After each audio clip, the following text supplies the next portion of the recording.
मेरा एक छोटा सा सवाल से पहले थोड़ा सा एक हमारे भी गुरु ग्रंथ साहब के अंदर गुरु नानक साहब ने पूरी दुनिया का चक्कर लगाया जिसके अंदर मक्का मदीना भी शामिल है। और जैसा कि एक सवाल इससे पहले हो चुका है कि गैर मुस्लिम जो है मक्का मदीना में अलाउड नहीं, या वहाँ का कैंटोनमेंट जो है अलाउ परमिशन नहीं देता। मगर ये तो तय है, आप मानते हैं, इस्लाम मानता है, हम मानते हैं, हमारे ग्रंथों के अंदर दर्ज है। गुरु नानक साहब के दो चेले थे, एक बाला और एक मर्दाना, एक हिंदू और एक मुस्लिम। मर्दाना की बहुत ख्वाहिश थी कि मुसलमान जब तक पूरा मुसलमान नहीं कहलाने का हकदार, जब तक कि वो काबा का दर्शन ना कराए, तो गुरु नानक साहब उसको लेके और काबा गए। हमारे ग्रंथ के अंदर जो दर्ज है कि जब वो वहाँ पहुँचे, उन दिनों बहुत लंबा ये किस्सा है, 1 साल लगता था, और वो रूट सारा उसका वर्णन है। और वहाँ जब मक्का जो मस्जिद के बाहर साथ ही एक दीवार थी जहाँ पर के भारत के जो मुसलमान दर्शन करने जाते थे काबा के, उनको वहाँ ठहराया जाता था। वहाँ की देखभाल जो करता था वो मुल्ला जीवन करता था। जब गुरु नानक साहब अपने चेलों के साथ में वहाँ पर पड़े थे, तो सुबह जब मुल्ला जीवन वहाँ की सफाई करने के लिए आया, तो उसने देखा गुरु नानक साहब के जो पैर थे वो काबा की तरफ थे। वो गुस्से में चिल्लाया कि ये कौन काफिर है जो कि काबा की तरफ पैर करके पड़ा है, और उसने गुस्से के अंदर आके उनके पैरों को झटका दिया दूसरी तरफ। तो हमारे ग्रंथ के अंदर दर्ज जो किस्सा है उसके अंदर यह है कि काबा भी उस समय हिल गया, जिधर गुरु नानक के पैर जाते थे काबा उधर मुड़ता था। तो वो जोर से चिल्लाया, ये कोई हजरत है, ये कोई औलिया है। तो उस समय के जो काजी थे मक्का के, काजी रुकनुद्दीन साहब थे, और शाह शरफ, कई हस्तियों के नाम हैं उसमें। तो मैं ये जानना चाहता हूँ कि ये वर्जन को आप मतलब एग्री करते हैं, और करते हैं तो इसका हमारे मुस्लिम ग्रंथों के अंदर किस तरीके से उल्लेख है, ये कृपया बताएं। भाई साहब ने एक सवाल पूछा अपने गुरु ग्रंथ साहिब के मुतालिक, और अल्हम्दुलिल्लाह मैं भी गुरु ग्रंथ साहिब पढ़ चुका हूँ। और जिस तरीके से, क्योंकि वक्त मुख्तसर सा होने की वजह से मुझे वक्त नहीं मिला कि गुरु ग्रंथ को भी कोट करूँ। आपका सवाल का जवाब देने के पहले मैं आपसे बताना चाहूँगा कि इवन गुरु ग्रंथ की किताब पढ़ेंगे आप, ग्रंथ जिसे आदि ग्रंथ कहते हैं, और कोई सिख से पूछेंगे कि खुदा का तसव्वुर क्या है, सबसे बेहतरीन जवाब कोई सिख दे सकेगा, वो आपको कोट करेंगे जापू जी, जो गुरु ग्रंथ साहिब आदि ग्रंथ के सबसे पहले चैप्टर है, सबसे पहला श्लोक, जिसके कहते हैं जापू जी। जिसके मानी है कि God is true, he is only one, he is not begotten and is free from fear and want. क्योंकि मैंने अंग्रेजी में पढ़ा हूं, इसलिए मैं अंग्रेजी में उसे कह रहा हूं कि खुदा एक ही है, वो हक है, और वो ना किसी को जना है ना किसी को जनेगा, और वो इमॉर्टल है, ना कभी मर सकता है।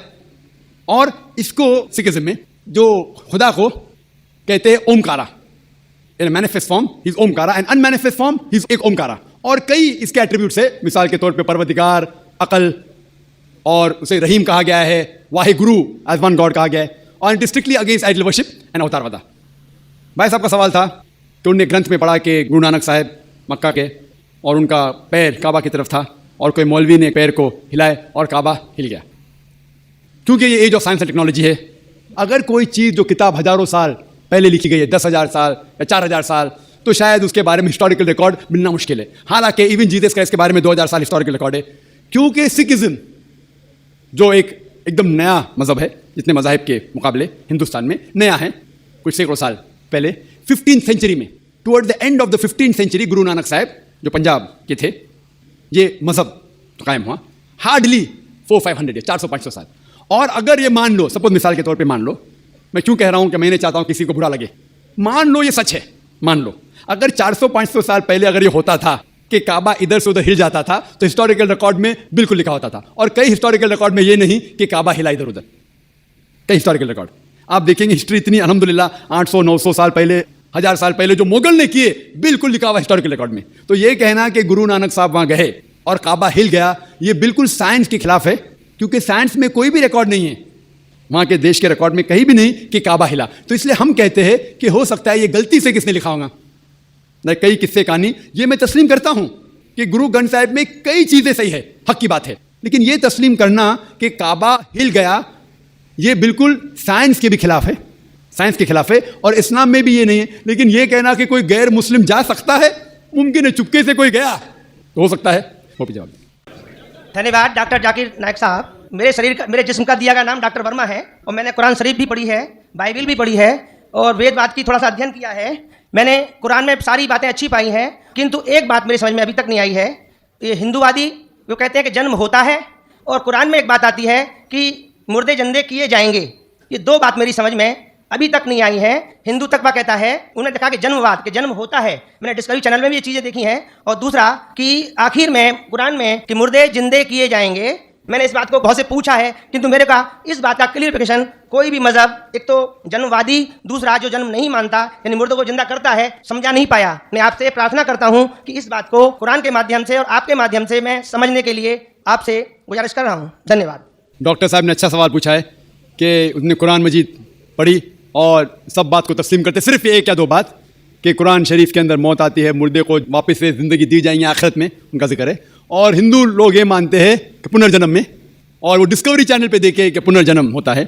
अगर आप देखेंगे सबसे ऊंची किताब हिंदू मजहब में वेद, अगर आप पढ़ेंगे पुनर की मानी क्या, पुनर संस्कृत में मतलब नेक्स्ट, अगेन, वापस से, और एक पुनर की मानी नेक्स्ट, तो पुनर्जन्म मतलब नेक्स्ट जिंदगी और एक जिंदगी। अगर आप कुरान शरीफ पढ़ेंगे कई आयते हैं कि अल्लाह सुब्हाना व तआला ने आपको जिंदगी दी, पहले आप थे नहीं, फिर जिंदगी दी, इस धरती पे आए, फिर आपको मौत देंगे, फिर आखिरत में उठाया जाएगा। आप जो कर रहे मुर्दों को जान दी जाएंगे आखिरत में, ये हम मानते हैं कि एक बार हम इस धरती पे आते, नेक्स्ट लाइफ इज आखिरत। उसी तरीके से वेद में भी जिक्र है अबाउट पुनर्जन्म, नेक्स्ट लाइफ, सेम हूबहू जिस तरीके से कुरान में लिखा हुआ है। लेकिन आम हिंदू मजहब के जो गुरु है, स्वामी हैं, इन लोग जब ये जानने लगे, एक उनको कठिनाई पेश आई, वो देखने लगे कि कई इंसान जब पैदा होते हैं with congenital defects, heart problem, heart defects, limb problem, कोई अमीर पैदा होता है, कोई गरीब पैदा होता है, तो भगवान he can not be unjust. भगवान अनजस्ट नहीं हो सकता है कि कोई इंसान को हेल्दी पैदा करता है सेहत के साथ, कोई इंसान को कंजेनाइटल दिल की बीमारी से पैदा करता है, कोई इंसान को अमीर घर में पैदा करता है, कोई इंसान को गरीब घर में, तो भगवान अनजस्ट नहीं हो सकता है, ना इंसाफ नहीं हो सकता। तो ये जो स्वामी लोग हैं, इन लोग ने एक नई चीज निकाली, संस्कारा। हिंदू मजहब में कहते हैं संस्कारा, जो इंग्लिश में कहते हैं cycle of birth and rebirth, transmigration of soul, अंग्रेजी में कहते हैं ट्रांसमाइग्रेशन ऑफ सोल, क्योंकि आप डॉक्टर है, आप जानते होंगे, ट्रांसमाइग्रेशन ऑफ सोल अंग्रेजी में कहते हैं, संस्कृत में कहते हैं संस्कारा, birth death, birth death, birth death. कहीं भी वेद में नहीं लिखा हुआ है कि birth death, birth death, birth death, कहीं भी वेद में नहीं लिखा है। चैलेंज है मेरा, ये इन लोग को मिलता है भगवत गीता के श्लोक से। भगवत गीता का श्लोक चैप्टर नंबर 2 में, वर्स नंबर 22 में, उसमें लिखा हुआ है कि जब कोई शख्स अपने कपड़े निकालता है तो वो नए कपड़े पहन लेता है, उसी तरीके से रूह एक नई जिस्म में जाती है। और ये भद्यांकर उपनिषद में भी इसका जिक्र है, आप पढ़ेंगे कि when a caterpillar climbs up the grass of blade, he jumps to a new grass. Same way the soul takes a new body. जिस तरीके से कैटरपिलर घास के ऊपर चढ़ता है और दूसरे घास पे जाता है, उसी तरीके से रूह एक नई बॉडी के अंदर जाता है। तो इस श्लोक के बुनियाद पर इन लोग ने एक फिलॉसफी पैदा की, संस्कारा, कि इंसान जो कर्म के बेस के ऊपर, कर्म और धर्म की फिलॉसफी, कर्म मतलब अच्छे कर्म करोगे धर्म के हिसाब से, तो अगले जन्म में आप अच्छे पैदा होंगे। अगर आपके कर्म बुरे होंगे तो अगले जन्म में आप हो सकता है कि लूला पैदा होंगे या लंगड़ा पैदा होंगे। और जो कहते हैं कि आप इंसान 7 बार बनेंगे, ये कौन कहता है? वेद नहीं कहती, ये स्वामी जी लोग कहते हैं।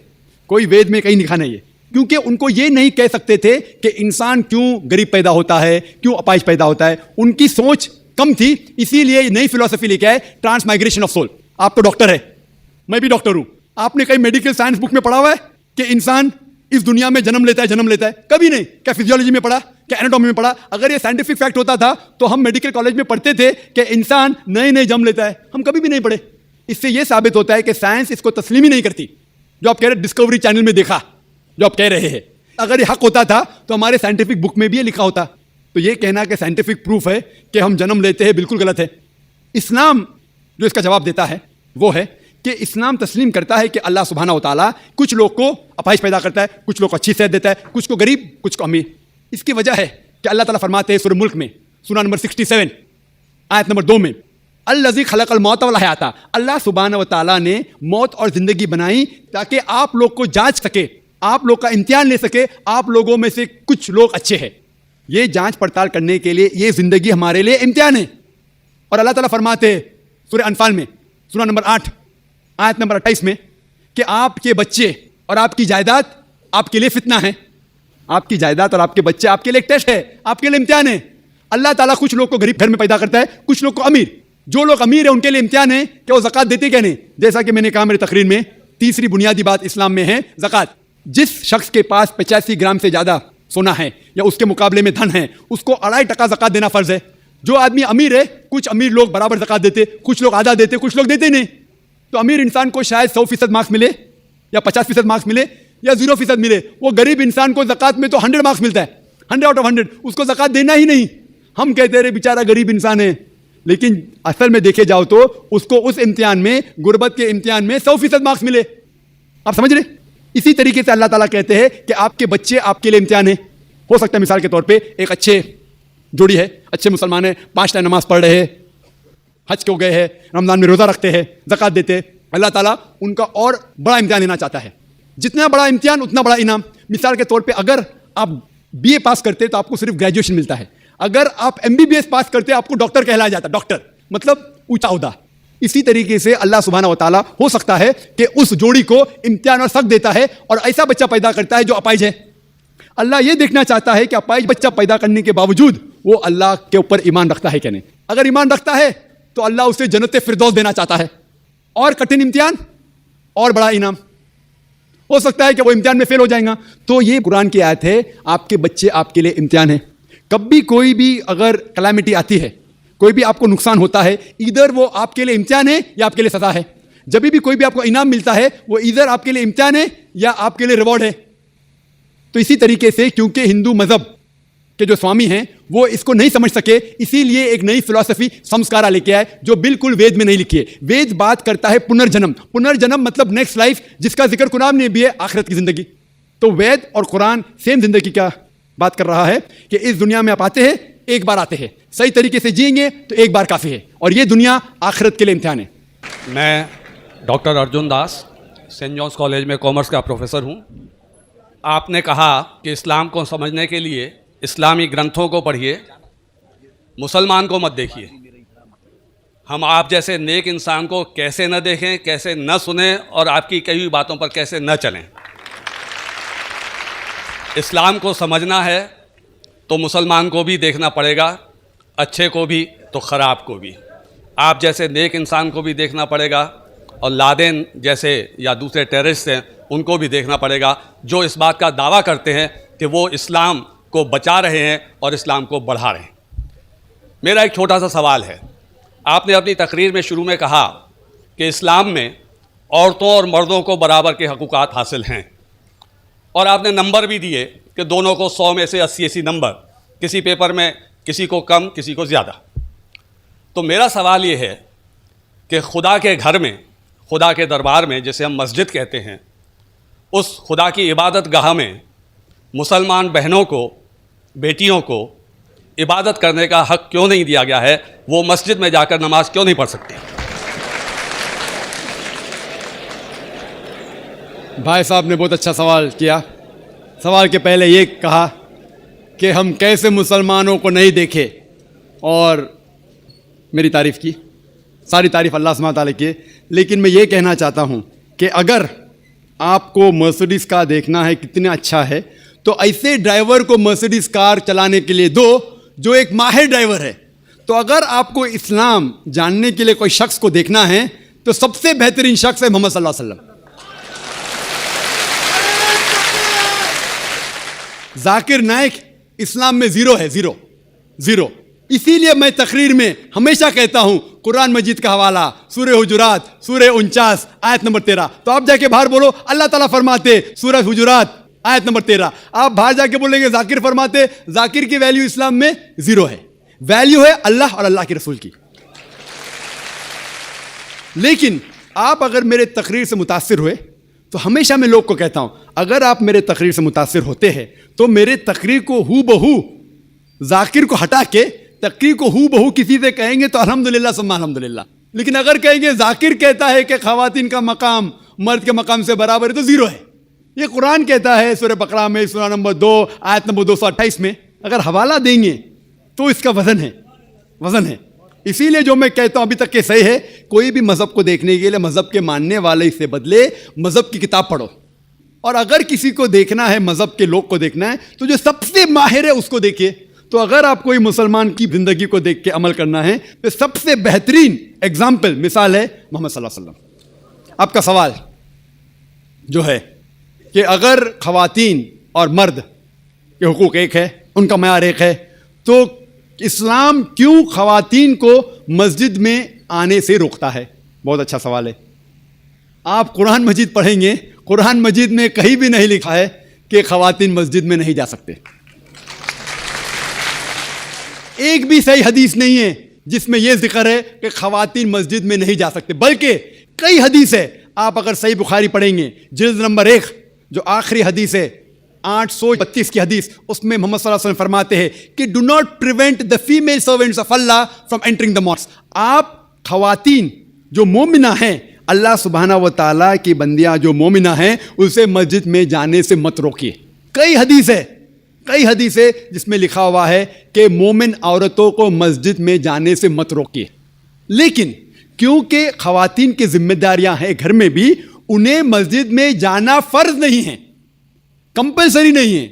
मुसलमान मर्द को जमात में पढ़ेंगे तो 27 गुना ज़्यादा सवाब है। ये सही बुखारी की हदीस है मोहम्मद सल्लल्लाहु अलैहि वसल्लम की। और मस्जिद में पढ़ना जमात में और बेहतर है। लेकिन खवातीन क्योंकि उनकी जिम्मेदारियां हैं, घर में जिम्मेदारियां हैं, बच्चे को देखना होता है, खाना पकाना होता है, तो उनको मस्जिद में जाना फ़र्ज नहीं है। लेकिन अगर वो जाना चाहते हैं तो उन्हें कोई भी रोक नहीं सकता। ये अफसोस की बात है कि अक्सर हिंदुस्तान के मस्जिद में खवातीन के लिए जगह ही नहीं है। तो गलती है हिंदुस्तान के मुसलमानों में, इस्लाम में नहीं। आप सऊदी अरेबिया जाइए, अमेरिका जाइए, इंग्लैंड जाइए, अल्हम्दुलिल्लाह मैं कई ममालिक जा चुका हूँ, वहाँ खवातीन के लिए अलहदा इंतज़ाम है। लेकिन जब खवातीन को मस्जिद में आने की इजाज़त है, इस्लाम उसके लिए कुछ गाइडलाइंस भी पेश करता है। खवातीन के लिए इक्वल बट सेपरेट फैसिलिटीज़, मतलब वही फैसिलिटी लेकिन अलहदा, साथ में गुल मिलने की मुमानियत है। क्योंकि जैसे मैंने कहा मेरे तकरीर में, हम जब नमाज पढ़ते तो कंधे से कंधा मिलाना चाहिए। अगर एक मर्द खवातीन के कंधे से कंधा मिलाएगा, वो अल्लाह से ज़्यादा खवातीन को तवज्जो देगा। तो खवातीन मस्जिद में आ सकते, लेकिन उनके लिए अलहदा इंतज़ाम है। इक्वल बट सेपरेट फैसिलिटीज़, बराबर अच्छा इंतज़ाम, लेकिन अलहदा, वज़ू के लिए जगह अलग, नमाज पढ़ने के लिए अलग। इसीलिए इस्लाम के अंदर खवातीन आ सकते। लेकिन अफसोस की बात है कि ये हिंदुस्तान में अक्सर मस्जिद में उनको अलाउ नहीं करते। ये हिंदुस्तान के मुसलमान के इल्म की कमज़ोरी है। अगर आप पढ़ेंगे सही बुखारी, कई हदीसें हैं, सही मुस्लिम, जहाँ खवातीन को आने से रोका नहीं गया, बल्कि मोहम्मद सल्लल्लाहु अलैहि वसल्लम ने कहा कि अगर खवातीन मस्जिद में जाना चाहते हैं रात को भी, तब भी आप उन्हें मत रोको। रात को भी, ये सही बुखारी की हदीस है कि अगर रात को भी वो मस्जिद में जाना चाहते तो आप उसे मत रोकिए। लेकिन अल्हम्दुलिल्लाह सुम्मा अल्हम्दुलिल्लाह, हिंदुस्तान में सैकड़ों मस्जिद है जहाँ खवातीन को आने की इजाज़त है। बम्बई में है, दिल्ली में भी होंगी, आगरा में भी होंगी, कम होंगी। अभी अल्हम्दुलिल्लाह बात फैल रही है, लोग को इस्लाम का इल्म हो रहा है अल्हम्दुलिल्लाह, और कई मस्जिद में खवातीन को आने की इजाज़त दी जा रही। और मेरी दरखास्त है कि जो आगरा के मस्जिद के ट्रस्टीज़ है वो भी हदीस पढ़े, और भले अगर खवातीन कम आते हैं तो उनका छोटा इंतज़ाम होना चाहिए, खवातीन कम आते तो, लेकिन इंतज़ाम होना ज़रूरी है और उन्हें मस्जिद से आने से रोका नहीं जाना चाहिए। माई सेल्फ अनुराग जैन, और मैं एक स्टूडेंट हूँ। पेड़ पौधों को यदि हम खाते हैं तो कुछ सुनाई देने की आपने बात कही थी, लेकिन हम ऐसा तो कर ही सकते हैं, जिन बच्चों की हमें चीख या किसी भी चीख सुनाई दे रही है उसको रोने से रोक सकते हैं। दूसरा, जो चाइना में नवजात शिशु खाए जाते हैं, यदि कोई इस्लाम धर्म का अनुयायी उनका अल्लाह का नाम लेकर यदि खाता है तो क्या ये उचित है? मैंने एक अखबार में कटिंग पढ़ी थी कि वहाँ न्यू बॉर्न चाइल्ड वहाँ खाए जाते हैं, तो क्या इस्लाम में इस तरीके की इजाज़त है? भाई साहब ने सवाल किया कि क्योंकि बच्चों की जो चीख सुनाई देती, तुम चुप कर लेते, सुनाई नहीं दे तो क्या करेंगे? और उन्हें सवाल पूछा कि चाइना में बच्चों का गोश्त खाया जाता है, वो बिल्कुल हराम है। जैसा मैंने कहा, सिर्फ उन जानवर जिनकी इजाज़त है वो जानवर का गोश्त आप खा सकते। इंसान का गोश्त खाना तो बिल्कुल हरामी है। किसका भी नाम लो, किसका भी नाम लो, अल्लाह का नाम लेके सूअर भी खाना हराम है। जो जानवर की इजाज़त है वो ही जानवर खा सकते हैं, और कोई भी जानवर ने, भले आप अल्लाह का नाम लो या ना लो, अल्लाह ने जब इजाज़त दी नहीं तो नाम लेके क्या फ़ायदा। और आपका जो पहला सवाल था कि बच्चों की चीख सुनाई देती तो चुप करते हैं, नहीं सुनाई दी तो क्या करेंगे? अगर बच्चा गूंगा है तो क्या करेंगे? आप उसको दूध नहीं देंगे? गूंगे बच्चे को क्या करेंगे आप? और उसको तवज्जो देंगे कि उसकी चीख सुनाई नहीं देती, तो इसीलिए मैं और तवज्जो दूंगा कि दूध टाइम पे मिले। वो जिसको चीख सुनाई देती है, दूध नहीं मिला तो रोएगा, तो मुझे मालूम पड़ेगा। तो माँ गूंगे बच्चों की और तवज्जो करेंगे, इसीलिए आपको पेड़ पौधे की तवज्जो और देना चाहिए, क्योंकि आपको चीख सुनाई नहीं देती।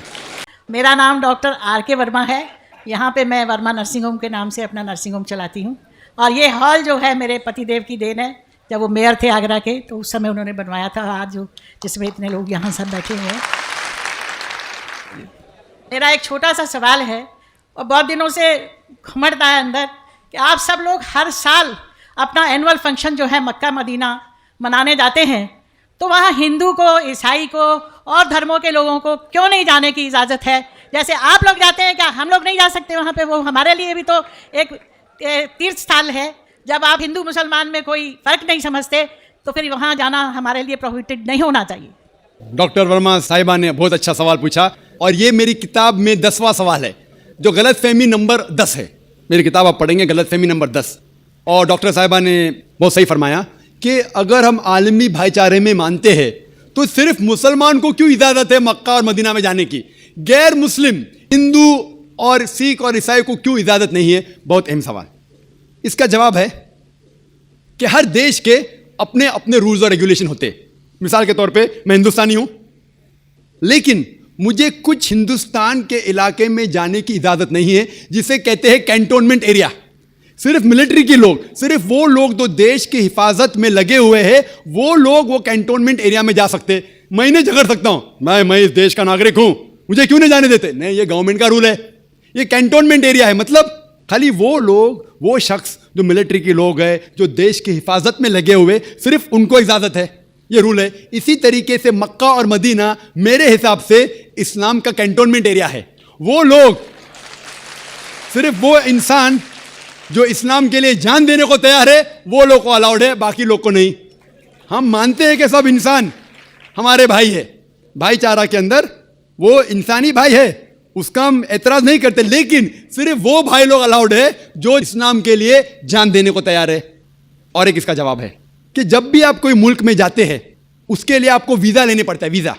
और सबसे डिफिकल्ट है अमेरिका का वीज़ा, खुसूसन 11 सितंबर के बाद। 50 सवाल पूछते। जब मैं सिंगापुर में पहली बार गया था, वहाँ इमिग्रेशन फॉर्म पे लिखा था कि डेथ टू ड्रग ट्रैफिकर्स, जो भी ड्रग से पकड़ा गया उसे सजाए मौत। अगर मुझे सिंगापुर में जाना है तो मुझे ये तस्लीम करना पड़ेगा कि अगर मेरे पास ड्रग्स है तो मुझे सजाए मौत होंगी। मैंने कैसे सजाए मौत, इतना खतरनाक सजा नहीं मानते तो सिंगापुर में आना ममनू। तो आप अगर सिंगापुर का वीज़ा लेते, आप तस्लीम करने पड़ेगा कि ड्रग वाले को सजाए मौत। इसी तरीके से मक्का और मदीना जाने का वीज़ा है, आप सिर्फ अपने ज़बान से कहो ला इलाहा इल्लल्लाह मुहम्मद रसूलुल्लाह।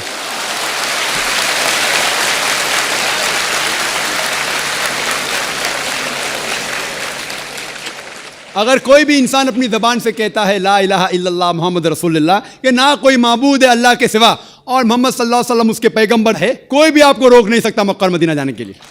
माई सेल्फ अनुराग जैन और मैं एक स्टूडेंट हूँ। ज़्यादा तो मैं नहीं जानता इस्लाम के बारे में, लेकिन जैसा आपने कहा तो मुझे ऐसा लगता है कि अल्लाह बहुत दयावान है, जो इंसानों पर और हर जीव पर यानी जानवर पर भी बहुत दया करता है। अब मेरा सवाल, मैं आपकी इस बात से बहुत सहमत हूँ कि किसी भी इंसान का कत्ल करना इंसानियत का कत्ल करना है, और मैं ये भी मानता हूँ कि इस्लाम धर्म दया धर्म है और इंसानियत का धर्म है। आपने कहा किसी भी इंसान का कत्ल करना इंसानियत का कत्ल करना है। क्या किसी जीव, किसी जानवर का कत्ल करना कहीं किसी मायने में दया और इंसानियत का कत्ल करना तो नहीं है? भाई साहब ने बहुत अच्छा सवाल किया कि इंसान का कत्ल करना इंसानियत की कत्ल करने के बराबर है, लेकिन क्या कोई जानवर का कत्ल करना इंसानियत की कत्ल करने के बराबर है क्या नहीं? और ये सवालात आप अगर पढ़ेंगे तो गलतफहमियाँ के नंबर 6 नंबर आता है गलतफहमियाँ में, कि लोग एतराज़ करते हैं कि इस्लाम क्यों जानवर खाने की इजाज़त देता है, मांस खाने की इजाज़त क्यों देता है। कई गैर मुस्लिम एतराज़ करते कि इस्लाम एक बहुत जल्लाद रिलीजन है। भाई साहब नहीं कह रहे, लेकिन बाकी लोग कहते कि एकदम मर्सीलेस रिलीजन है, धर्म है जो जानवर का कत्ल करने के लिए कहता है।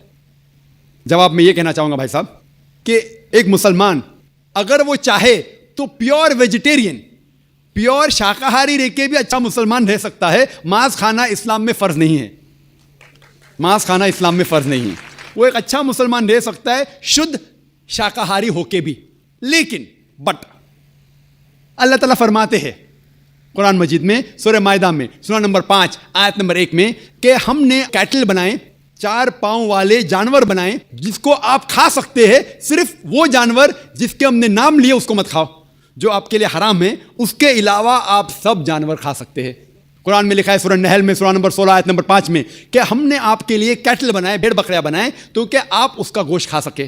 कुरान में जिक्र है सूरह मोमिनीन में सूरह नंबर 23 आयत नंबर 21 में कि आप भेड़ बकरियों के गोश्त खा सकते हैं, और कई आयतें हैं। हम पहले ये जान ले कि मेडिकल साइंस आज ये कहती है कि इंसान के जिस्म में हमको अमाइनो एसिड की जरूरत है, 22 अमाइनो एसिड की जरूरत है। इसमें से 8 अमाइनो एसिड जिस्म में पैदा नहीं होते, बाहर के खाने से लेना लाजिम है। और कोई भी वेजिटेबल फ्रूट, कोई भी घास फूस, कोई भी फल में ये 8 के 8 अमाइनो एसिड है ही नहीं, लेकिन मांस में है और मच्छी में है। हाई लेवल ऑफ प्रोटीन है। High level of protein is present in the meat and in the fish. It is nutritious. Vitamin K है और आयरन भी है। अगर आप देखेंगे, अगर आप तहकीक करेंगे कि जो जानवर जो सिर्फ घास फूस खाते हैं, मिसाल के तौर पे गाय, भेड़, बकरी, उनके दांत को आप देखेंगे, उनके दांत चपटे हैं, हर्बीवोरस सेट ऑफ टीथ। वो सिर्फ घास खा सकते, मांस खा ही नहीं सकते। अगर आप उन जानवरों के दांत देखेंगे जो मांस खाते हैं, carnivorous animal like tiger, leopard, lion, शेर, शेर बब्बर, चीता, इनके दांत देखेंगे तो इनके नोकीले दांत है, कैनाइन सेट ऑफ टीथ। वो सिर्फ मांस खाते, घास फूस खा ही नहीं सकते। अगर आप जाके आईने में और हम लोग जाके आईने में देखेंगे अपने दांत, इंसान के दांत चपटे भी है, नोकीले भी है। अगर खुदा चाहता था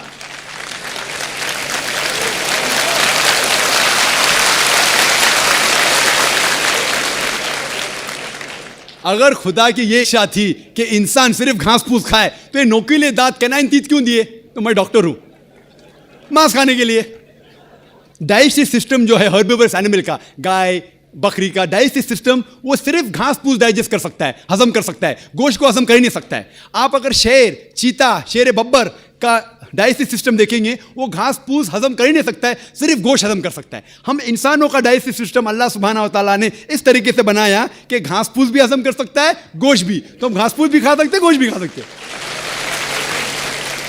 और आप देखेंगे कि बहुत से लोगों को गलत फहमी है कि हिंदू मजहब में, हिंदू धर्म में गोश्त खाना हराम है। यह बिल्कुल गलत फहमी है।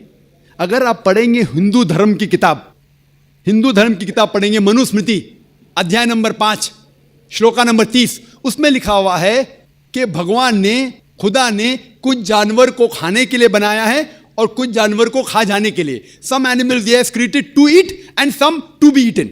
कुछ खाने के लिए और कुछ खा जाने के लिए। अगर आप उन जानवरों को खाते हैं जो खुदा ने खाने के लिए बनाया है तो आप कोई गुनाह नहीं करते। मनुस्मृति अध्याय 5 श्लोका नंबर 30। आगे आप पढ़ेंगे मनुस्मृति अध्याय 5 श्लोका नंबर 31 में लिखा हुआ है कि अगर आप जानवर का कत्ल करते हैं पूजा के लिए तो आप कोई गुनाह नहीं कर रहे। आगे पढ़ेंगे मनुस्मृति अध्याय नंबर 5 श्लोका नंबर 39 और 40, उसमें लिखा हुआ है कि खुदा ने सैक्रिफाइस्ड एनिमल बनाया है, मतलब खुसूसन कुछ जानवर बनाया है तो कि सैक्रिफाइस की जाए और उसको खा सके। अगर आप उस जानवर का कत्ल करते हैं सैक्रिफाइस के लिए और खाते हैं जो अल्लाह ताला ने, भगवान ने बनाया है, तो आप कोई गुनाह नहीं करते। ऋग्वेद में है कि आप खा सकते हैं। ऋग्वेद में यह भी लिखा है कि आप भैंस खा सकते हैं, आप गाय खा सकते हैं। कितने श्लोक के मैं हवाला दे सकता हूं। अगर आप पढ़ेंगे महाभारत, देखो ऋग्वेद तो बहुत कम हिंदू लोग ने पढ़ा है, लेकिन महाभारत तो आप जानते होंगे, सुना होगा। महाभारत पढ़ेंगे अनुशासन पर्व चैप्टर नंबर 88, उसमें जो पांडव के सबसे बड़े भाई युधिष्ठिर, वो भीष्म से कहते हैं कि हम यज्ञ में, पूजा में क्या चीज देना चाहिए ताकि हमारे बाप दादा, हमारे पुरखों को सहूलत हो, आराम मिले, उन्हें पीस, अमन मिले, दे विल बी सेटिस्फाइड। तो भीष्म कहते हैं कि यज्ञ में, पूजा में अगर आप वेजिटेबल्स देंगे, घास फूस, फल, चावल देंगे तो हमारे बाप दादा, हमारे पुरखों 1 महीने तक संतुष्ट रहेंगे। कितने महीने तक? 1 महीने तक। अगर आप मच्छी देंगे तो 2 महीना, अगर गोश्त देंगे तो 3 महीना, खरगोश देंगे तो 4 महीना, बकरी देंगे तो 5 महीना, सूअर देंगे तो 6 महीना, अगर परिंदा देंगे तो 7 महीना, हिरन देंगे तो 8 महीना। ये कंटिन्यू होता है, मेन्यू होता है ना, होटल का मेन्यू, उस तरीके से कंटिन्यू होता है। और आगे लिखा गया है अगर आप भैंस देंगे तो 11 महीना, अगर गाय देंगे तो पूरे 1 साल। कौन कहता है? भीष्म कह रहा है युधिष्ठिर से, महाभारत अनुशासन पर्व चैप्टर नंबर 88। मैं हवाला दे रहा हूं, आप ये नहीं कहना जो जाकिर भाई कुछ भी कह रहा है दिमाग से, मैं हवाला दे रहा हूं, ये आपके किताबों में लिखा हुआ है। उसके आगे लिखा हुआ है कि अगर आप राइनोसेरस देंगे, राइनोसेरस, तो हमेशा के लिए संतुष्ट रहेंगे। ऐसे कई चीजें हैं। वजह क्या थी कि हिंदू लोग शाकाहारी बन गए, कई हिंदू लोग। इसकी वजह यह है कि कई हिंदू लोग अहिंसा की तरफ जा रहे थे, वो बाकी मज़ाहिब से मुतासिर होके। मिसाल के तौर पे जैनिज्म में है कि आपको जानवर नहीं खाना चाहिए, और अगर उनसे पूछेंगे क्यों नहीं खाना चाहिए, तो वो कहते किसी भी जीव की हत्या करना गलत है। और भाई साहब भी मुंडी हिला रहे, मैं भी इसको मानता हूं। अगर कोई भी इंसान बिना किसी जीव की हत्या किए जी सकता है तो मैं नंबर 1 हूँगा, number 1। Doctor Zakir Naik number 1 होंगे, क्योंकि मैं डॉक्टर हूँ, मैं जानता हूँ। लोग कहते हैं कि जानवर को खाना मतलब जीव की हत्या करना। ये पहले ज़माने के अंदर जब साइंस टेक्नोलॉजी नहीं बढ़ चुकी थी तो उस टाइम लोग शायद इसे मानते थे। आज साइंस टेक्नोलॉजी बढ़ चुकी है, हम जानते हैं कि इवन जो प्लांट्स है, जो फल है और जो पौधे हैं, उनके पास भी जान है।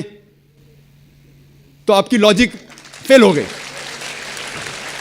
अभी जब हमें यह पता चला कि पेड़ पौधे और फल की भी जान है, तो लॉजिक में जरा तब्दीली आ गई। अभी लोग कहते हैं हमें पता है कि पेड़ पौधे की जान है, लेकिन पेड़ पौधे को दर्द का एहसास नहीं होता।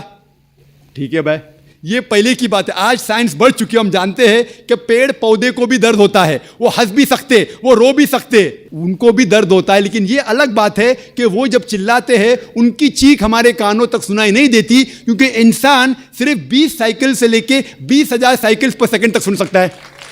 इसके ऊपर, इसके नीचे इंसान सुन नहीं सकता। क्योंकि हम पेड़ पौधे की चीख नहीं सुन सकते, उसका मतलब ये नहीं कि हम उनकी हत्या कर सकते। एक शख्स था जो मुझसे बहुत बहस कर रहा था। वो जाकिर भाई, मैं मानता हूं कि पेड़ पौधे की जान है, पेड़ पौधे को दर्द होता है, लेकिन ये जानवर के 5 सेंसेस है, 5 समझ है। ये पेड़ पौधे के 2 या 3 कम है, सिर्फ 3 सेंसेस है। तो इसीलिए जानवर को कत्ल करना बड़ा गुनाह है, पेड़ पौधे को कत्ल करना कम गुनाह है। तो मैंने कहा कि मिसाल के तौर पे बहस के लिए मान लो आप सही है, फॉर सेक ऑफ आर्ग्यूमेंट, बहस के तौर पे मान लो आप सही है। तो मैंने उनसे कहा आपका अगर भाई पैदा होता है गूंगा और बहरा, 2 सेंसेस लेस, ना वो सुन सकता है ना बोल सकता है, उसके बाद अगर वो बड़ा होने के बाद कोई आके उसका कत्ल करता है, तो आप जाके जज से कहेंगे मी लॉर्ड, कातिल को कम सजा दो क्योंकि मेरे भाई के 2 सेंसेस कम थे।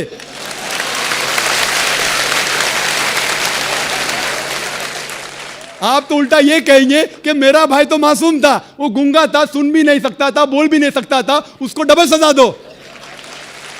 यहाँ जज हजरात बैठे हुए इधर। लेकिन इस्लाम में ऐसा नहीं होता है कि 2 सेंसेस कम 2 सेंसेस ज्यादा। अल्लाह ताला फरमाते सूरह बकरा में सूरा नंबर 2 आयत नंबर 168 में, या अल्लज़ीना आमनू, ओ मोमिनो, आप वो खाओ जो आपके लिए हलाल है। जो हलाल है आप खा सकते। आप जो सांस ले रहे, भाई साहब सांस ले रहे, आपको पता है कि millions of germs are dying. ये जरासीम जो आप सांस लेके, उनको भी जान है। आप अगर 5 मिनट तक सांस नहीं लेंगे आप मर जाएंगे। हर मिनट में आप हत्या कर रहे हैं, आपको पता है। लेकिन ये जो जानवर है, पेड़ पौधे है, जिरासिम है, ये आलमी भाईचारे में नहीं आते। इनका कत्ल करना आम तौर से हराम है। लेकिन अगर आपको जीने के लिए इनका कत्ल करते हैं अल्लाह का नाम लेते हुए कि हम इनको कत्ल कर रहे हैं, तो ये गुनाह नहीं है। लेकिन सिर्फ हमारे निशानेबाजी के लिए अगर मैं कोई जानवर का कत्ल करता हूं वो हराम है। लेकिन खाने के लिए अगर मैं जानवर का कत्ल करता हूं या पेड़ पौधे काटता हूं खाने के लिए, तो ये इस्लाम में इजाज़त है। जो जानवर की इजाज़त है, जो जानवर हलाल है, उसको आप काट सकते हैं खाने के लिए, सिर्फ निशानीबाजी के लिए नहीं। तो आप देखेंगे आम हिंदू के जो है ना आलमी भाईचारे, उसके अंदर पेड़ पौधे भी आपके भाई है, जानवर भी भाई, जो इस्लाम में नहीं। इस्लाम में आलमी भाईचारे के लिए हर इंसान आपका भाई है, भले अमेरिका में हो, इंडिया में हो, यूके में हो, काला हो, गोरा हो, वो आपका भाई है। लेकिन जानवर आपके भाई नहीं है। लेकिन जानवर का भी हुकूक कुरान और हदीस में दिया गया है। लेकिन जो जानवर की इजाज़त दी गई है खाने के लिए, उनको हम खा सकते। होप ये जवाब आपके लिए काफ़ी है। आपने ये कहा कि पेड़ पौधों को यदि हम खाते हैं तो कुछ सुनाई देने की आपने बात कही थी, लेकिन हम ऐसा तो कर ही सकते हैं, जिन बच्चों की हमें चीख या किसी भी चीख सुनाई दे रही है उसको रोने से रोक सकते हैं। दूसरा, जो चाइना में नवजात शिशु खाए जाते हैं, यदि कोई इस्लाम धर्म का अनुयायी उनका अल्लाह का नाम लेकर यदि खाता है तो क्या ये उचित है? मैंने एक अखबार में कटिंग पढ़ी थी कि वहाँ न्यू बॉर्न चाइल्ड वहाँ खाए जाते हैं, तो क्या इस्लाम में इस तरीके की इजाज़त है? आपने ये कहा कि पेड़ पौधों को यदि हम खाते हैं तो कुछ सुनाई देने की आपने बात कही थी, लेकिन हम ऐसा तो कर ही सकते हैं, जिन बच्चों की हमें चीख या किसी भी चीख सुनाई दे रही है उसको रोने से रोक सकते हैं। दूसरा, जो चाइना में नवजात शिशु खाए जाते हैं, यदि कोई इस्लाम धर्म का अनुयायी उनका अल्लाह का नाम लेकर यदि खाता है तो क्या ये उचित है? मैंने एक अखबार में कटिंग पढ़ी थी कि वहाँ न्यू बॉर्न चाइल्ड वहाँ खाए जाते हैं, तो क्या इस्लाम में इस तरीके की इजाज़त है? भाई साहब ने सवाल किया कि क्योंकि बच्चों की जो चीख सुनाई देती तुम चुप कर लेते, सुनाई नहीं देती तो क्या करेंगे? और उन्हें सवाल पूछा कि चाइना में बच्चों का गोश्त खाया जाता है, वो बिल्कुल हराम है। जैसा मैंने कहा, सिर्फ उन जानवर जिनकी इजाज़त है वो जानवर का गोश्त आप खा सकते, इंसान का गोश्त खाना तो बिल्कुल हरामी है। किसका भी नाम लो, किसका भी नाम लो, अल्लाह का नाम लेके सूअर भी खाना हराम है। जो जानवर की इजाजत है वही जानवर खा सकते हैं, और कोई भी जानवर ने, भले आप अल्लाह का नाम लो या ना लो, अल्लाह ने जब इजाजत दी नहीं तो नाम लेके क्या फायदा। और आपका जो पहला सवाल था कि बच्चों की चीख सुनाई देती तो चुप करते हैं, नहीं सुनाई दी तो क्या करेंगे? अगर बच्चा गूंगा है तो क्या करेंगे? आप उसको दूध नहीं देंगे? गूंगे बच्चे को क्या करेंगे आप? और उसको तवज्जो देंगे कि उसकी चीख सुनाई नहीं देती तो इसीलिए मैं और तवज्जो दूंगा कि दूध टाइम पे मिले। वो जिसको चीख सुनाई देती है दूध नहीं मिला तो रोएगा, तो मुझे मालूम पड़ेगा। तो माँ गूंगे बच्चों की और तवज्जो करेंगे, इसीलिए आपको पेड़ पौधे की तवज्जो और देना चाहिए, क्योंकि आपको चीख सुनाई नहीं देती। Dr. Zakir Naik, Assalamu alaikum. वालेकुम अस्सलाम। I am Dr. Ramkishan Bharti. I teach social work in Dr. B.R. Ambedkar University, Agra. I'd like to know that there is widely prevalent notion among all the people that Islam doesn't allow adoption of some family planning measures, including use of contraceptives and surgical operations and all that. Some people, I have listened, they claim that they have the knowledge of the religious texts of Islam, and they say that it is against the Islamic doctrines and Islamic tenets to adopt family planning measures. This is a burning social problem. Some of the Asian countries and developing countries are sitting on the time with the population bomb. So actually I want to be illuminated by you that what is the factual position in Islamic religion or Islamic tenets about the family planning measures. Doctor साहब ने सवाल पूछा कि कई मुसलमान कहते हैं कि फैमिली प्लानिंग करना इस्लाम में इजाज़त नहीं है, अबॉर्शन, यूजिंग कॉन्ट्रासेप्टिव। इस्लाम इसके बारे में क्या कहता है, वो इसके बारे में जानना चाहते हैं। कुरान की आयत है सूरह अनाम की, सूरह नंबर 6 आयत नंबर 151, उसका तर्जुमा है कि आप लोग, आप अपनी वालिदैन से अच्छा सलूक करो और आप अपने बच्चे का कत्ल मत करो, क्योंकि बच्चे को कत्ल करना बिल्कुल हराम है, क्योंकि अल्लाह सुब्हानहू व तआला आपको और आपके बच्चों को रिस्क देता है। ये कुरान की आयत है। जो बच्चे का कत्ल करना हराम है। जहाँ तक कि फैमिली प्लानिंग का सवाल है, ये बड़ा, it's a very big concept of family planning. ये फैमिली प्लानिंग की जो मेथड है, फॉर एग्जाम्पल परमानेंट मेथड, क्योंकि आप डॉक्टर है मैं कह सकता हूँ, ट्यूबेक्टोमी या वेजेक्टोमी या नसबंदी, ये परमानेंट मेथड सारे लोग तस्लीम करते हैं कि हराम है, उसमें कोई दो राय नहीं। अबॉर्शन हराम है क्योंकि बच्चों का कत्ल करना हराम है, तो इसमें कोई दो राय नहीं कि जहाँ तक कि फैमिली प्लानिंग का सवाल है, वेजेक्टोमी, ट्यूबेक्टोमी या अबॉर्शन बिल्कुल हराम है। सिर्फ उस टाइम अलाउड है जब माँ की जान अगर खतरे में है। If the mother had multiple caesarean section, माँ को कई सिजेरियन सेक्शन हुए, चीर के बच्चे को निकालने पड़ता है, और अगर और एक बच्चा होने की वजह से उसके जान को खतरा है, या मिसाल के तौर पे माँ को दिल की बीमारी है और एक बच्चा पैदा होने की वजह से उसकी जान खतरे में हो सकती है, तो माँ की जान बचाने के लिए कोई भी टाइप की फैमिली प्लानिंग अलाउड है इस टाइम, क्योंकि माँ की जिंदगी बहुत अहम है। इसके अलावा all types of permanent method हराम है। जो इख्तिलाफ है वो टेम्परेरी मेथड में है, टेम्परेरी मेथड, और सबसे कॉमन टेम्परेरी मेथड है जो कॉपर्टी है, जो आप जानते हैं डॉक्टर होने के नाते कॉपर्टी है। मैं जब मेडिकल कॉलेज में था, हमें पढ़ाया जाता था कॉपर्टी इज अ कॉन्ट्रासेप्शन। अभी पता चला कॉपर्टी कॉन्ट्रासेप्शन नहीं है, it's a contra implantation. Copper T क्या करती है? Zygote is already form, the ovum and the sperm have already joined to form the zygote. The zygote is prevented to cling on the uterine wall, so it is rather a contra implantation rather than a contraception. The conception has already taken place. तो copper T में contraception नहीं होता है, Contra implantation होता है। If you let imagination go bit ahead, it is nothing but early abortion, जो हराम है। वो अबॉर्शन ही है लेकिन अर्ली अबॉर्शन है, कॉन्ट्रा इम्प्लांटेशन। तो बहुत से मुसलमान अनजाने में समझते contraception of copper T is allowed और इस्तेमाल करते जो बिल्कुल हराम है। इसमें कोई दो राय नहीं। ओसी पिल जब आप लेते हैं, जो कुरान की आयत है सूरह रूम की सूरह नंबर 30 आयत नंबर 30 में, कि do not change the physiology of the body. So when you take contraceptive pills, any doctor will tell you it has various side effects, various. It is detrimental to health. जो difference of opinion है वो temporary method में है, बाकी के temporary method, condoms etc. But मेरा सवाल ये है कि आप contraception क्यों इस्तेमाल करना चाहते हैं? आप family planning क्यों करना चाहते हैं? ये सवाल है, सबसे अहम सवाल। और इसके दो वजह हो सकती है, सिर्फ दो। सारे वजह को इकट्ठा करेंगे तो दो ग्रुप में आप बांट सकते हैं। एक ग्रुप क्योंकि वो इंसान शायद गरीब है और बच्चे की परवरिश नहीं कर सकता, या दूसरी वजह कि वो चाहता है कि अपने बच्चे को अच्छी से अच्छी तालीम दे, तो बीच में स्पेसिंग होना चाहिए। मैं मेरे बच्चों को डॉक्टर बनाना चाहता हूं, तो अगर एक के बाद एक जल्दी होंगे फटाफट तो मुश्किल है, मैं ज़रा 3 साल 4 साल 5 साल बाद दूंगा। ये दो वजह हो सकते हैं। मैं आपको ये कहना चाहता हूं कि मैं मेरे वालिदैन की 5वीं औलाद हूं, 5वीं औलाद, 5th। अगर मेरे वालिदैन फैमिली प्लानिंग किए होते तो मैं आज दुनिया में नहीं आया होता। एम आई अ बून और अ बेन फॉर सोसाइटी? क्या मैं माशरे पे बोझ हूं के फायदेमंद हूं? और लोग कहते हैं कि डॉक्टर सबसे अच्छा पेशा है। अच्छा पेशा अल्हम्दुलिल्लाह, लेकिन मैंने वो पेशा छोड़ के और अच्छे पेशे के लिए आया। जिस तरह अल्लाह ताला फरमाते सूरह फुसिलत में, सूरा नंबर 41 आयत नंबर 33 में, वमन अहसनु क़ौलन मिम्मन दुआ इलल्लाहि व अमिल सालिहान व क़ाला इन्ननी मिनल मुस्लिमीन। कौन वो शख्स है बात करने में बेहतर? वो शख्स जो लोगों को अल्लाह की तरफ बुलाता है। तो मैंने मेरे डॉक्टरी पेशे को छोड़ दिया हूं और बेहतरी पेशे के लिए। अगर मेरे वालिद और वालदा, माँ और बाप फैमिली प्लानिंग करते तो मैं दुनिया में नहीं आता था। लेकिन इस्लाम में हर प्रॉब्लम का सोल्यूशन है। जैसा मैंने कहा, दो चीज़ें वह है, एक है कि लोग गरीब है, तो इस्लाम में इसका सोल्यूशन है ज़कात। जैसा मैंने कह चुका हूं अपनी तकरीर में कि हर अमीर आदमी जिसके पास 85 ग्राम सोना से ज़्यादा सोना है या उतनी दौलत है, उसे 2.5% ज़कात देना चाहिए हर साल। हर अमीर इंसान ज़कात देगा तो गुर्बत धरती से मिट जाएंगी, कोई भी शख्स भूखा नहीं मरेगा। अगर कोई शख्स के पास पैसा कम है वो ज़कात ले सकता है। प्रॉब्लम क्या है? और जो लोग कह रहे हैं कि स्पेसिंग करना चाहिए, ये एक माल्थूसियन थ्योरी थी। आप जानते हैं Malthusian theory, that the crop is inversely proportional to the population. यानी जितना पॉपुलेशन है उतना खतरा है आपके खाने के लिए। Theory has been disproved. ये आप देखेंगे, ये सिर्फ हिंदुस्तान में जो पॉपुलेशन प्रॉब्लम है, बाकी ममालिक में पॉपुलेशन इज अ बून। आप अमेरिका में जाएंगे, जितने ज़्यादा बच्चे आपके पास है उतना कम टैक्स आपको देने का। पता है आपको?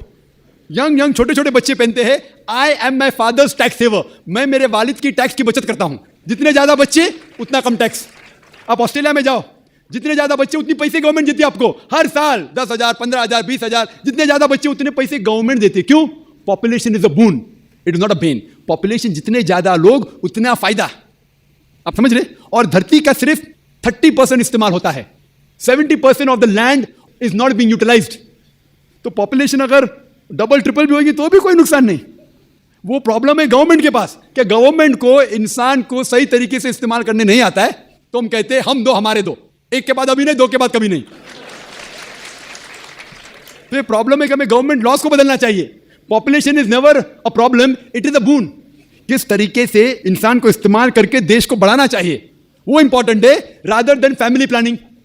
और आप जानेंगे कि अल्लाह सुब्हानहू व तआला ने 2 बार कुरान मजीद में इसके बारे में जिक्र किया है। एक है सूरह इसरा सूरा नंबर 17 आयत नंबर 31, और दूसरी आयत जो मैंने पेश किया सूरह नाम सूरह नंबर 6 आयत नंबर 151 में। पहले जगह अल्लाह ताला कहते हैं कि आप अपने बच्चों का कत्ल मत करो, क्योंकि अल्लाह सुब्हानहू व तआला आपको भी रिज़्क़ देगा, आपके बच्चों को भी रिज़्क़ देगा। पहले सूरह नाम सूरह नंबर 6 आयत नंबर 151 में आपको भी रिज़्क़ देगा, आपके बच्चे को भी देगा। दूसरी आयत में सूरह इसरा में सूरह नंबर 17 आयत नंबर 31 में अल्लाह ताला फरमाते बच्चों का कत्ल मत करो, अल्लाह ताला रिज़्क़ बच्चे को भी देंगे, आपको भी देंगे। अभी यहां अदला बदली हो जाती। पहले आयत में कहा गया कि आपको रिज़्क़ देंगे, आपके बच्चे को भी। दूसरे आयत में कहा गया आपके बच्चे को भी रिज़्क़ देंगे, आपको भी देंगे। मानी तो एक है, लेकिन अल्लाह सुब्हानहू व तआला हर कुरान का अल्फाज का एक वजन है। अगर आप तहकीक करेंगे तो यह पता चलता है कि पहली आयत खुसूसन गरीबों के लिए है। आप अगर समझते कि और एक बच्चा होगा तो मैं भी मरूंगा, बच्चा भी मरेगा, खाने पीने के वांदे है, और एक बच्चा होगा तो मैं भी मरूंगा, बच्चा भी मरूंगा। अल्लाह ताला कहते फिक्र मत करो, अल्लाह ताला आपको भी रिज़्क़ देंगे, आपके बच्चे को भी। और दूसरी आयत अमीरों के लिए कि मैं चाहता हूं कि 3-4 साल बाद मैं मेरे बेटे को इंजीनियर बनाऊंगा, मैं मेरे बेटे को डॉक्टर बनाऊंगा, तो मैं चाहता हूं कि कम बच्चे हो। तो अल्लाह ताला कहता है अल्लाह ताला रिस्क आपके बच्चे को भी देता है, आपको भी देता है। Order is interchanged. और मैं मिसाल दिए, आप देखेंगे जितने नोबेल प्राइज विनर है, ये जरूरी नहीं कि वो एक ही बच्चे थे, अपने वालिदैन के नोबेल प्राइज मिला। तो ये गलत फहमी है। और अल्लाह सुब्हानहू व तआला नेचुरल फैमिली प्लानिंग दे चुका है। इस्लाम में नेचुरल फैमिली प्लानिंग है, जो कुरान की आयत है सूरह लुकमान सूरा नंबर 31 आयत नंबर 14 कि माँ ने अपने बच्चे को 2 साल तक दूध पिलाया। और आप डॉक्टर होने के नाते जानते होंगे कि जब माँ अपनी छाती का दूध बच्चे को पिलाती है तो उसको लैक्टेशन अमीनूरिया होता है, मतलब उसको और एक बच्चा पैदा होना बहुत मुश्किल है। ये अल्लाह सुब्हानहू व तआला नेचुरल फैमिली प्लानिंग कर चुका है। लेकिन अफसोस की बात है कि आज की खवातीन ब्रेस्ट फीडिंग में नहीं मानते, क्योंकि उनका फिगर खराब होता है। सबसे अच्छी चीज बच्चे के लिए माँ का दूध। कोई भी नेस्ले, कोई भी मिल्क पाउडर उसकी बराबरी कर ही नहीं सकता है। तो Allah has given natural method of family planning. मैं जानता हूं कि ये 100% सेफ नहीं है, इसीलिए कुरान मजीद की एक आयत है सूरह इमरान सूरह नंबर 3 आयत नंबर 54 में, मकरू मकरल्लाह वल्लाहु खैरुल माकिरीन। उन्होंने प्लान किया और प्लॉट किया, अल्लाह सुब्हानहू व तआला ने भी प्लान किया, और अल्लाह सुब्हानहू व तआला सबसे अच्छा माहिर है प्लानिंग में। अगर आप समझते कि आप प्लानिंग कर सकते फैमिली के लिए, आपकी फैमिली, आपको पूरी इजाजत है। आप समझते कि अल्लाह ताला आपसे बेहतर कर सकता है, तो अल्लाह पे छोड़िए। मुझे डॉक्टर राम अवतार शर्मा कहते हैं, मैं यूपी यूनिवर्सिटीज़ का रिटायर्ड रजिस्ट्रार हूँ। जाकिर साहब, आपके विद्वत्तापूर्ण भाषण से, तकरीर से हाजरीन के दिल और दिमाग पर जो इस्लाम के प्रति श्रद्धा और आस्था जागृत हुई है, उसके लिए सारे हाजरीन की ओर से मैं आपका शुक्रगुजार हूँ, आभारी हूँ और आपका अभिनंदन करता हूँ। इस्लाम बहुत सशक्त है और उसको परिभाषित जो आपने आयतों से उनकी संख्या नंबर दे करके, वेद और पुराणों के संख्या उनके नंबर दे करके जो सिद्ध किया है खुदा के एक होने के बारे में, वो हमारे दिल और दिमाग पर उतर गया है। मैं सारे संसार में शांति लाने के लिए इस्लाम को बहुत काबिल और सशक्त समझता हूँ। दुर्भाग्य से बिन लादेन इस्लाम के सिद्धांतों को छोड़ करके जो मानवता का रक्त बहा रहे हैं, निर्दोष लोगों के प्रति मार रहे हैं, आपका संगठन उनको राह पे लाने के लिए कुछ प्रयास क्या कर रहा है? धन्यवाद।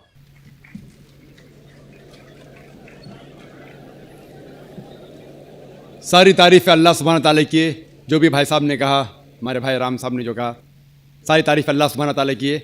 आखिर में उसने एक सवाल किया कि अफसोस है कि बिन लादेन जैसे लोग, कितने लोग का खून बहा रहे, आप कुछ कर रहे हैं उन्हें सही रास्ते पे लेके आने के लिए।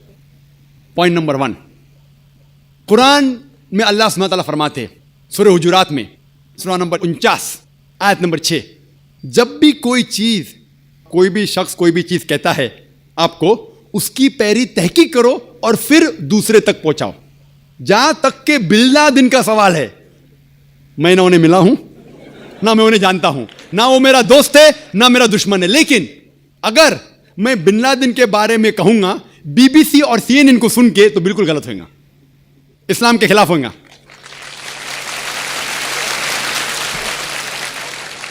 मैं ना बिन लादेन का दोस्त हूं, ना उनका दुश्मन हूं, लेकिन मैं बीबीसी और CNN को अच्छी तरीके से जानता हूं। मैं मीडिया का आदमी हूं, जो भी ये गलत फहमियां हैं इस्लाम के बारे में, मैं कह चुका हूं, इसके दोषी है मीडिया। अगर आप कहोगे कि मैं बिन लादेन के बारे में कहूं खाली मीडिया को सुन के CNN और BBC में, तो मैं कुरान के खिलाफ जाऊंगा, और मैं कुरान के खिलाफ जाना नहीं चाहता हूं। लेकिन आपने जो कहा कि खून बहा रहा है 1000 लोग का, ये बिल्कुल सही है। अगर हम ये जानते हैं, आप CNN देखेंगे, BBC देखेंगे, हमें ये मालूम पड़ता है CNN से, जो अमेरिकन मीडिया है, कि जॉर्ज बुश ने अफगानिस्तान पे हजारों लोग का कत्ल किया। अगर आप मुझसे पूछेंगे टेररिस्ट नंबर 1 कौन है, तो मैं कहूंगा जॉर्ज बुश।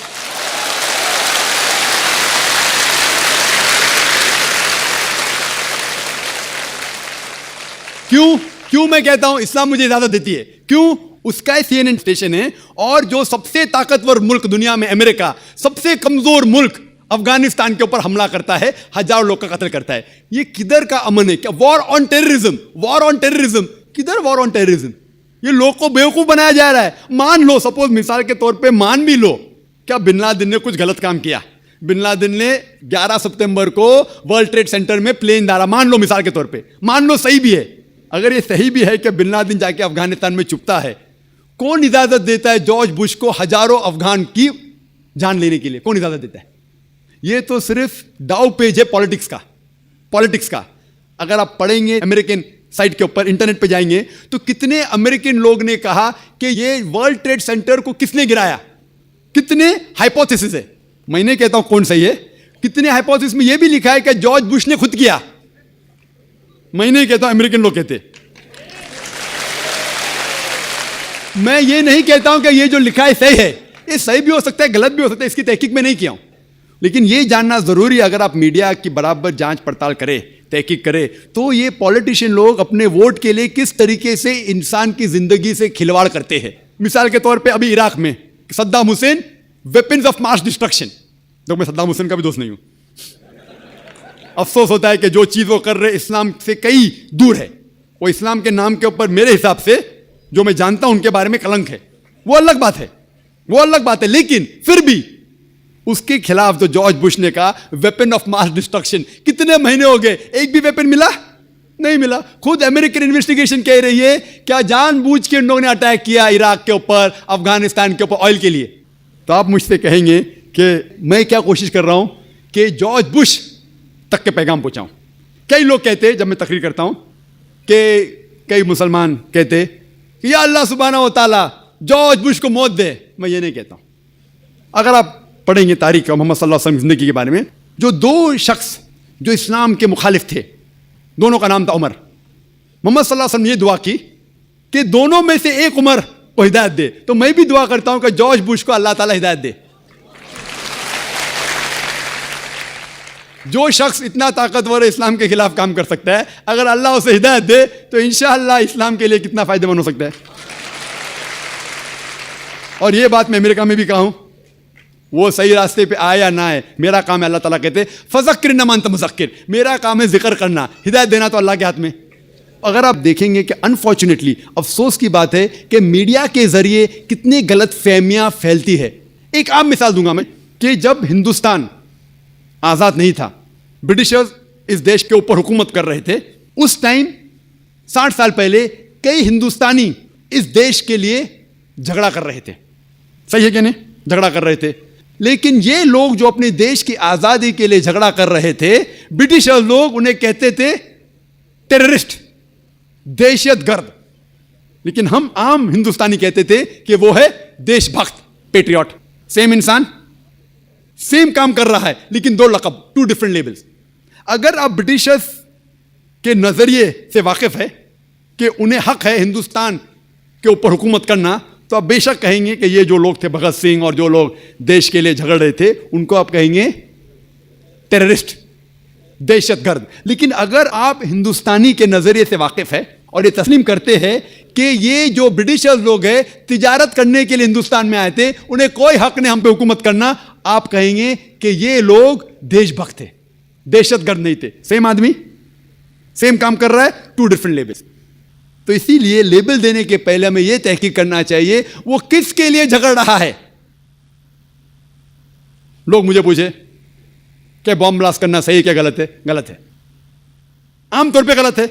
मैंने कह चुका हूं मैं तकरीर में, अगर कोई भी इंसान एक दूसरे इंसान का कत्ल करता है सिर्फ 2 वजह के लिए, अगर न कातिल हो या इस धरती पे फसाद फैला रहा है, इस 2 वजह के अलावा कोई भी इंसान दूसरे इंसान का कत्ल करता है, वो ऐसा है कि सारे इंसानियत का कत्ल कर रहा है। लेकिन हमें यह देखना चाहिए कि हमारी तारीख क्या कहती है कि हिंदुस्तान में भी कई लोग थे जो आज़ादी के लिए झगड़ रहे थे, लेकिन इनको ब्रिटिशर्स ने कहा दहशतगर्द। उसी तरीके से आज मैं ये नहीं कह रहा हूं कि बिन लादेन अच्छा है क्या खराब है, मैं ये नहीं कह रहा हूं कि वो अच्छा इंसान गलत है, अल्लाह वाला मैं नहीं जानता हूं, तो मैं ना उन्हें सपोर्ट कर रहा हूं ना बिन लादेन के खिलाफ जा रहा हूं। लेकिन उसे गलत कहने के पहले मुझे प्रूफ चाहिए। जब अफगानिस्तान ने कहा जॉर्ज बुश से क्या मुझे प्रूफ दो क्या उसने वर्ल्ड ट्रेड सेंटर को तबाह किया है, वो प्रूफ दे रहे किसको? टोनी ब्लेयर को। प्रूफ दे रहे किसको? मुशर्रफ को। अरे भाई प्रूफ दो अफगानिस्तान को ना। क्या प्रूफ मिला? एक पासपोर्ट, जो इतने धमाके में पासपोर्ट जलाने। तो एक जोक है कि अगले बार यूएसए आर्मी में जो यूनिफॉर्म बनाएंगे पुलिस वाले, वो ये पासपोर्ट का बनाना चाहिए, तो क्या तबाह नहीं होगा? आप ऐसे चुटकुले बहुत पढ़ेंगे, इंटरनेट के ऊपर जाएंगे। तो मैं ये कहना चाहता हूं कि किसी को दोषी ठहराने के पहले हमारा ये फर्ज है कि जाने कि किस लिए वो जिद्दोजहद कर रहा है। होप ये आपके सवाल का जवाब है। भाई साहब ने अच्छा सवाल किया कि जिन लोगों ने अक्षरधाम मंदिर के ऊपर हमला किया, क्या वो सही है? बिल्कुल गलत है। जिन लोगों बोलो तो गलत है। आप किसका नाम लेंगे तो मैं जानता नहीं किसने किया।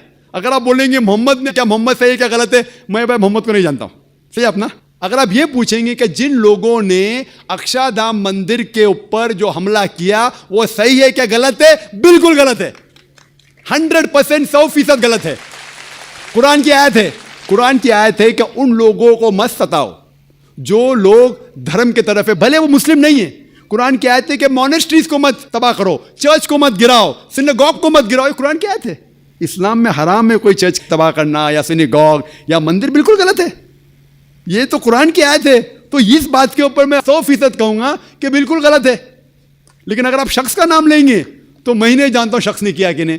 आप कह रहे पार्लियामेंट पे हमला हुआ, अभी पार्लियामेंट पे हमला कैसे हुआ वो मीडिया में हम जानते कि 4-5 लोग घुस जाते, इतना अंदर घुसते, हुआ कि नहीं हुआ, का मेकअप था, किसने किया, अल्लाह आलम, मैं ये जानता नहीं हूँ।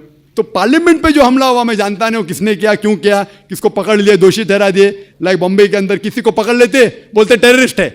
एक अफरोज को पकड़े थे बॉम्बे में, जो पायलट था, पहला शख्स जिसको पोटा में डाले इंडिया में अफरोज था। बाद में केस लड़े और उसको पोटा निकालने पड़ा, आप समझे ना। लेकिन कोई भी मुसलमान अगर मंदिर के ऊपर हमला करके बेगुनाह लोग का कत्ल करता है, बिल्कुल गलत है, हराम है। अस्सलामु अलैकुम वरहमतुल्लाहि वबरकातुहू। जी खुशामदीद दोस्तों, उम्मीद करता हूँ वीडियो आपने पूरी देखी होगी और आपको पसंद भी आई होगी। अल्हम्दुलिल्लाह हम सब मुसलमान हैं और मुसलमान की शान ये है कि वो सिर्फ़ और सिर्फ एक अल्लाह की इबादत करता है और एक अल्लाह से ही मदद मांगता है। जिस तरह हम नमाज में पढ़ते हैं कि अल्हम्दुलिल्लाहि रब्बिल आलमीन, तमाम तारीफ़ें उस अल्लाह ताला के लिए है जो कि तमाम जहानों के पालने वाला है। अर्रहमान अर्रहीम, जो कि आम मेहरबान है और ख़ास मेहरबान है। यानी आम मेहरबान ये कि दुनिया में मुसलमान को भी रिज़्क़ देता है, काफिर को भी देता है, यहूदी को भी देता है, ईसाई को भी देता है। और ख़ास मेहरबान ये कि क़यामत के दिन सिर्फ़ और सिर्फ मुसलमानों पर मेहरबान होगा। काफिर, ईसाई, यहूदी ये सब के सब जहन्नम की आग में, और इसका सबूत कुरान में बिल्कुल मौजूद है। तो आम मेहरबान और ख़ास मेहरबान का मतलब यही है। इसी तरह आगे अल्लाह ताला फरमाते हैं मालिकी यौमिद्दीन, वो मालिक है क़यामत के दिन का। अब दुनिया में ऐसे भी लोग मौजूद हैं जो कि क़यामत के दिन का सिरे से मुनकर है, और क़यामत के दिन को बिल्कुल मानते ही नहीं, बल्कि उनका अक़ीदा ये है कि जिस तरह ये दुनिया चल रही है इसी तरह चलेगी, जब ख़त्म हो जाएगी तो ख़त्म, बात ख़त्म। मैंने ख़ुद जो है ना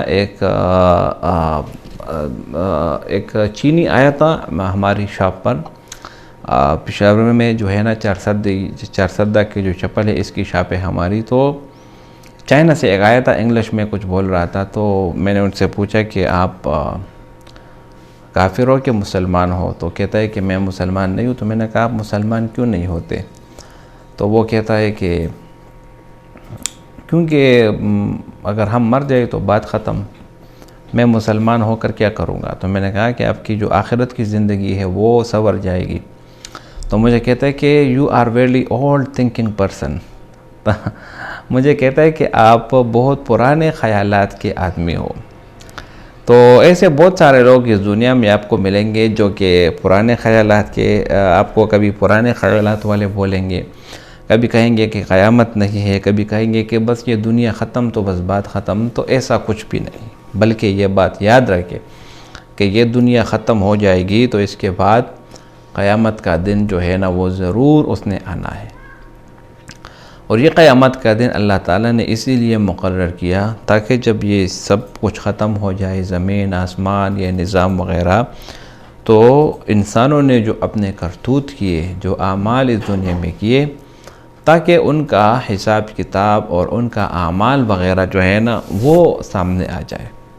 तो इसीलिए अल्लाह ताला फरमाते हैं मालिकी यौमिद्दीन इय्याका नअबुदु व इय्याका नस्तईन। ए अल्लाह, हम सिर्फ़ आपकी इबादत करते हैं और हम सिर्फ़ आपसे ही मदद मांगते हैं। तो अल्हम्दुलिल्लाह हम सब मुसलमान हैं और हम सिर्फ़ और सिर्फ एक अल्लाह की इबादत करते हैं और एक अल्लाह से ही मदद मांगते हैं। ये वीडियो आपने देखा, इसमें ये हिंदू श्री कृष्ण वग़ैरह कुछ अजीब व गरीब नाम है, उसके बारे में सवाल करता है कि उसने बलात्कार किया था। तो आप यहाँ से अंदाज़ा लगा ले कि ये हिंदू मज़हब वाले ये कितने कमीने लोग हैं। इनकी अक़ल जो पाँव में होते हैं ना, इनके पाँव में भी नहीं है।